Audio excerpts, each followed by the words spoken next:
தூத்துக்குடி மாவட்டத்தில் கோவில்பட்டி அருகில்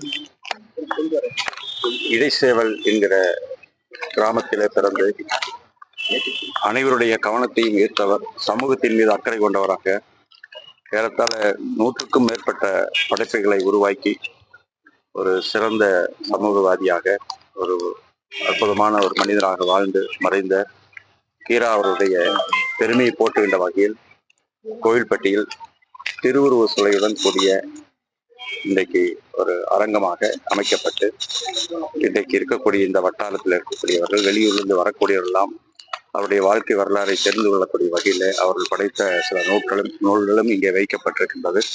அந்த வகையிலே இது போன்ற தொடர்ந்து சுதந்திர போராட்ட தியாகிகளாக இருந்தாலும் சரி, தமிழ் மொழி மீது அக்கறை கொண்டவர்களாக இருந்தாலும் சரி, அவர்களுக்கெல்லாம் திருவுருவ சிலையும் அரங்கும் அமைத்து பெருமை சேர்க்கக்கூடிய அரசு திராவிட முன்னேற்ற கழக அரசு. பேரறிஞர் அண்ணா காலத்திலும் சரி, முத்தமிழ் ஐயா கலைஞர் காலத்திலும் சரி, அவருடைய வழியில வந்த இந்த அரசு நம்முடைய மாண்புமிகு முதலமைச்சர் அவர்களும் இது போன்ற பல்வேறு இன்றைக்கு திட்டங்களை அறிவித்து இன்றைக்கு செயல்படுத்தி வரக்கூடியவராக திகழ்ந்து வருகிறார். அந்த வகையில இது போன்ற இன்னும் பல்வேறு கோரிக்கைகள் வந்து கொண்டிருக்கின்றது. இது போன்ற சூழ்நிலைகளை உருவாக்குவதற்கு அரசு தொடர்ந்து நிதிநிலைக்கு ஏற்ப நடவடிக்கை எடுக்கப்பட்டு வருகிறது. பணியாளர்கள் வந்து இன்னும் வாவசி இதுல உள்ளவர் இங்க பாக்காரு. ஒவ்வொரு இதுல பல இடங்கள்ல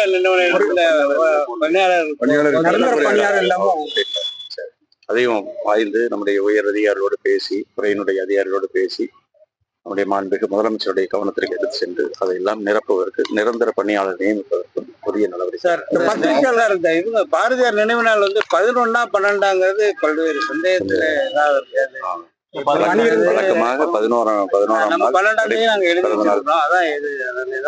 ஒரே நாள் எழுதி வச்சிருக்கோம். பேப்பர் நம்ம காலண்டர்ல 11 அப்படியே ஒரு ஒரே நாளா ஒரு நாள். கண்டிப்பா அதை பத்தி அதான் சார், நம்ம மாவட்ட நிர்வாகிகள் மற்றும் ஓய்வூதியம் பற்றி இடஒதுக்கீடு வந்து மாவட்ட நிர்வாகிகளுக்கே இருக்கு.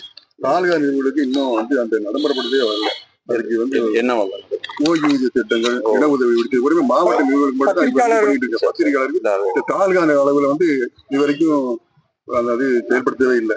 நானும் துறையினுடைய செயலாளர்கள், துறையினுடைய இயக்குனர் போன்ற உயர் அதிகாரிகளும் மற்றும் கூடுதல் இயக்குனர் எல்லாம் அமர்ந்து அதை பற்றி பேசிக் கொண்டிருக்கின்றோம்.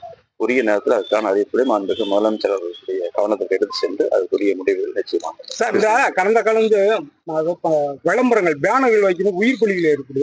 ஆனா தற்போது இப்ப தமிழகத்தின் முழுவதும் விளம்பர பேனர்கள் அதிகமா வைக்கப்பட்டு கட்டுப்படுத்த ஏற்கனவே நீதிமன்றம் உத்தரவு இருக்கு. ஆனா நடைமுறைப்படுத்த முடியாமல் இருக்கு. இன்றைய அந்த சூழலை பொறுத்தளவு காவல்துறையும் அதே ஒரு உள்ளாட்சி அமைப்பு தான் கண்காணிக்கப்பட்டு வருகிறது. அது உரிய அந்தந்த நிர்வாகத்தின் மூலம் உரிய நடவடிக்கை எடுக்கப்படும்.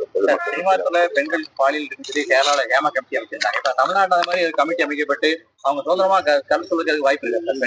ஏற்கனவே உச்ச நீதிமன்றத்தினுடைய வழிகாட்டுதல் அதற்கான ஒரு கமிட்டி இருக்கிறது. ஏன்னா அவர்கள் அது குறித்து அங்கே இன்னும் சொல்ல போனால் ஒரு மனோதத்துவ டாக்டர்கள் எல்லாம் இருக்கிறார்கள். அது குறித்து புகார் வருவது யாராக அதுக்கென தனியாக தொலைபேசி எண்கள் வழங்கப்பட்டிருக்கிறது. எந்த நேரத்திலும் அது குறித்து புகார் கொடுத்தால் அது குறித்து உரிய விசாரணை எடுக்கப்பட்டு வருகிறது. அது நடவடிக்கை எடுக்கப்பட்டு வருகிறது. விசா கமிட்டி இருந்தது. அதே மாதிரி திரைப்பட தயாரிப்பாளர்கள் இவங்களுக்கு நடிகர்களுடைய பிரச்சனை இருக்கு. சில நடிகளோட படங்கள் தடை பண்ணுறாங்க, சம்பள பிரச்சனை இருக்கு. இதனால அரசு ஒரு சுமார் முடிவு ஏற்படுத்த அமைப்பு என்ன தடை பண்ணுறது? இப்ப பெரிய இப்ப தனுஷ் ஆகட்டும்,